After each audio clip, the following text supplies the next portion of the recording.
Good morning students. तो आपने देखा कि कल वाले वीडियो में हमने चैप्टर नंबर 3 में 3.3 एक्सरसाइज के 4 क्वेश्चन किए थे। आज हम करेंगे क्वेश्चन नंबर 5, 6। देखिए क्वेश्चन नंबर 5, ये भी जो है परिवर्त जो आव्यूह आप निकालते हैं उसी से संबंधित प्रश्न है। चौथा गुणधर्म है उसका। मैंने 4 गुणधर्म बताए थे आपको।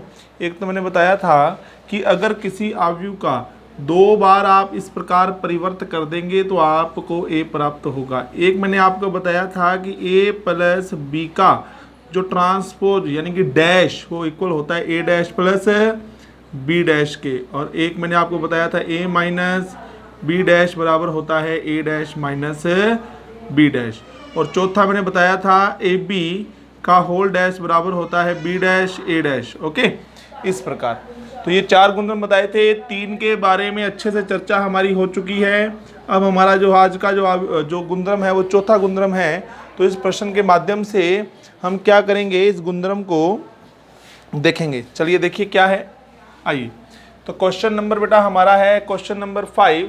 तो समझो बेटा क्वेश्चन नंबर 5 हमारे पास में क्या है। देखो क्वेश्चन नंबर 5, देखो आपको बेटा 2 आव्यूह दे दिए हमने। देखो एक आव्यूह आपके पास में है 1 -4 3, ठीक है। और एक आव्यूह आपको दे दिया b बराबर कितना -1 2 एंड 1।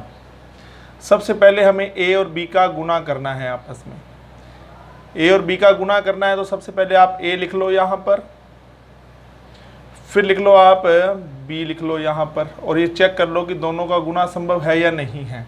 इसकी कोटि है, देखो बच्चों इसकी कोटि है 3 × 1 और इसकी कोटि है 1 × 3। तो देखो पहले वाले के स्तंभ और दूसरे वाले की पंक्तियां आपस में समान है, तो इसका मतलब गुणनफल संभव है। और आने वाला जो आव्यूह आएगा वो कितनी कोटि का आएगा, 3 × 3 का आएगा। चलो करो, चलो स्टार्ट करते हैं। अब इसको उठाया, यहाँ रख दिया, क्या बन जाएगा -1 4 -3, फिर 2 लिया 2 -8, ठीक है। और फिर हो जाएगा 3 दूनी 6। फिर 1 से करेंगे तो 1 -4 और 3। तो ये अपने पास में हो जाएगा 3 × 3 का आव्यूह हमें प्राप्त हो गया।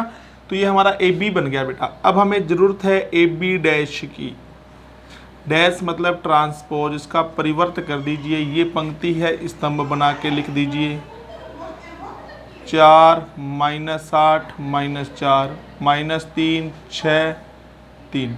ओके, ये बन गया आपका ए बी डैश। अब इसी प्रकार ये तो हमने LHS बना लिया क्योंकि ये प्रूफ LHS बन गया। अब हमें बनाना है बी डैश ए डैश। तो सबसे पहले आप यहाँ पर लिख लीजिए, हमें बनाना है बी डैश × ए डैश। ओके, साथ के साथ मल्टीप्लाई की फॉर्म में लिख देते हैं। अब पहले अपने को बी डैश लिखना है, तो ये बी है हमारा, इसका बी डैश लिखो। यहाँ पर क्या हो जाएगा बच्चों, -1 2 1। ओके, फिर हमें लिखना है ए डैश। ये ए है, इसका डैश करके लिखो 1 -4 एंड 3। अब दोनों को गुना कीजिएगा बच्चों, आप देखेंगे क्या आएगा आपके पास, -1 4 -3 2 -8 6 1 -4 और 3 आपको बेटा प्राप्त होगा। तो आप ये कह सकते हैं कि सर ए बी का डैश करने पर हमें प्राप्त होता है बी डैश × ए डैश हमें प्राप्त होता है। ठीक है, इस तरह से। चलो अब ये क्वेश्चन नंबर अपना 5 हो गया कंप्लीट। इसी तरह से बेटा हम देखेंगे क्वेश्चन नंबर 6। चलिए क्वेश्चन नंबर 6 की बात करते हैं। चलो देखो क्वेश्चन नंबर 6, उसमें क्या करना है। क्वेश्चन नंबर 6 में आते हैं। चलो तो क्वेश्चन नंबर 6 के अंदर बेटा आपको क्या है, एक आव्यूह ए दे दिया।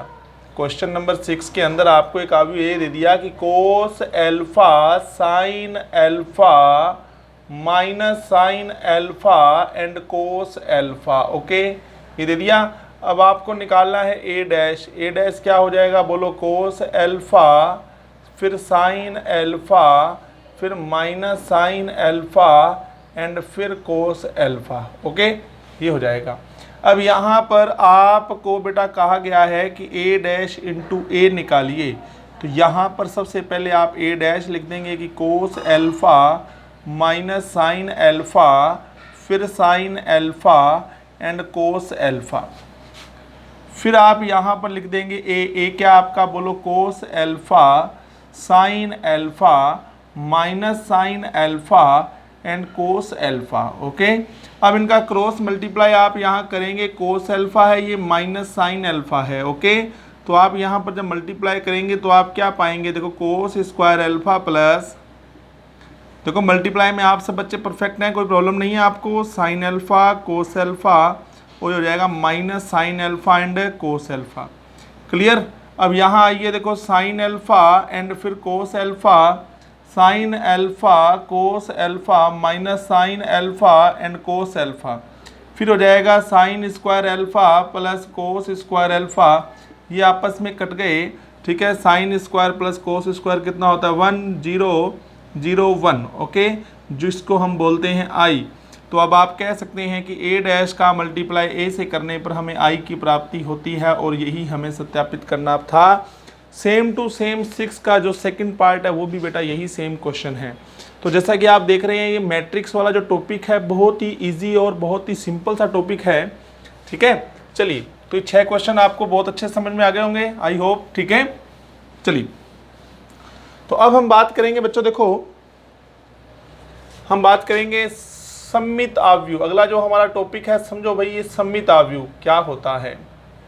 कोई भी आव्यूह जो है उसको आप सममित आव्यूह यानी सिमेट्रिक मैट्रिक्स, क्या बोलते हैं इसको, सिमेट्रिक मैट्रिक्स बोलते हैं, राइट। ठीक है, सममित आव्यूह क्या होता है, देखो सममित आव्यूह यानी सिमेट्रिक मैट्रिक्स। सी आव्यूह को आप सममित आव्यूह कब कह सकते हैं, देखिए कोई भी अगर आपने आव्यूह लिया ए डैश, सॉरी कोई भी आपने आव्यूह लिया ए, अगर ए का ट्रांसपोज करने पर, ए का ट्रांसपोज करने पर, बेटा ट्रांसपोज बता दूं परिवर्त, यानी कि पंक्ति को स्तंभ, स्तंभ को पंक्तियां, ए डैश करने पर यदि आपको प्राप्ति होती है वापस ए की, यानी किसी आव्यूह का ट्रांसपोज यानी कि परिवर्त करने पर उस पर कोई प्रभाव नहीं पड़ता है, तब ए जो है वो क्या होगा, सममित आव्यूह होगा। तो देखिए कोई भी आव्यूह ए है उसको आप सममित आव्यूह कब कह सकते हैं, जब उसका ट्रांसपोज करने पर उस पर कोई प्रभाव ना पड़े, तो वो कहलाता है सममित आव्यूह, ये सममित आव्यूह होगा। Okay, clear. चलिए फिर अब देखो कैसे। अब फॉर एग्जांपल मैं आपको बता दूं, एक मैं आव्यूह आपके सामने लेता हूं, देखो आप 1 2 3 4 -5, ठीक है, यहाँ लिख लेते हैं 6, यहाँ लिखते हैं हम 2 3 और -5। ये एक आव्यूह लिया मैंने, ठीक है, ये आव्यूह लिया एक मैंने। अब मैं जब इसका ट्रांसपोज करूँगा, ट्रांसपोज करो सब बच्चे, चलो क्या हो जाएगा 1 2 3 2 4 -5 3 -5 एंड 6। ओके, तो जब आपने ट्रांसपोज किया तो आपने देखा कि ए डैश बराबर, आपने देखा कि सेम टू सेम कहीं वही आव्यूह तो प्राप्त नहीं हो गया आपको। जब आपने ट्रांसपोज किया तो इस पर कोई प्रभाव नहीं पड़ा, आप कहोगे सर ट्रांसपोज करने पर हमें सेम वापस वही आव्यूह प्राप्त हो रहा है, यानी ए डैश बराबर ए हो रहा है, यानी ट्रांसपोज करने पर कोई प्रभाव नहीं पड़ रहा। तो आप कहेंगे जो हमारा ए है ये तो सिर्फ चेक करने का तरीका है भाई, कहीं आप ये मत कहना कि ए डैश सममित आव्यूह, नहीं, ये तो आपका चेक करने का तरीका। आपने डैश करके देखा ए आया, तो यानी आप ये कहेंगे कि हमारा ए जो है दिया हुआ आव्यूह ए तो यही इसी को चेक करना था ना, ये सममित आव्यूह है, ये हमारा सममित आव्यूह है। इस चीज का ध्यान रखें। कई बच्चे उसको बोलते हैं सर ए डैश सममित आव्यूह होगा, ऐसा नहीं बेटा, हमें ए को चेक करना था, ये तो चेक करने का मेथड है, ठीक है। कोई प्रभाव पड़ा यहाँ पर डैश करने पर नहीं ना, तो ये सममित आव्यूह हो गया। अब देखो सममित आव्यूह की और थोड़ा डीप चलते हैं, देखो क्या होता है। अवयव के रूप में अगर बात करें, इसी परिभाषा में आगे जोड़ रहा हूं मैं, इसी से आगे का स्टेप जोड़ रहा हूं। ये अवयव के रूप में अगर बात करें कि सममित आव्यूह की खासियत होती है बेटा एक, कि इसका ए आई जे और जे आई दोनों बराबर होते हैं, ए आई जे और जे आई आपस में बराबर होते हैं, यानी आप ये कह सकते हैं कि A12 का मान जो आपको हमेशा बराबर मिलेगा A21 के, A23 का मान आपको हमेशा बराबर मिलेगा 32 के, यानी AIJ बराबर होगा JI के। अगर ऐसा दिखता है तो आपका अवयव सममित अवयव है। देख लीजिए, यही तो है ना आपका अवयव A। इसकी खासियत देखिए, ये कौन सा अवयव है बताओ, A12। ये कौन सा अवयव है बताओ, A21। दोनों की वैल्यू देख लो, 2 2 सेम है कि नहीं है। ऐसे ये A13 है, ये 31 है, दोनों सेम है कि नहीं है। ऐसे ये A23 और ये 32 है, सेम है कि नहीं है, बताओ आप। तो सममित अवयव की हमेशा खासियत होती है कि AIJ और JI उसके अंदर सदैव बराबर होते हैं। ठीक है ना बच्चों। चलो एक आपसे सममित अवयव का क्वेश्चन पूछते हैं। चलो यहाँ से ये क्वेश्चन इरेज कर देते हैं अपने।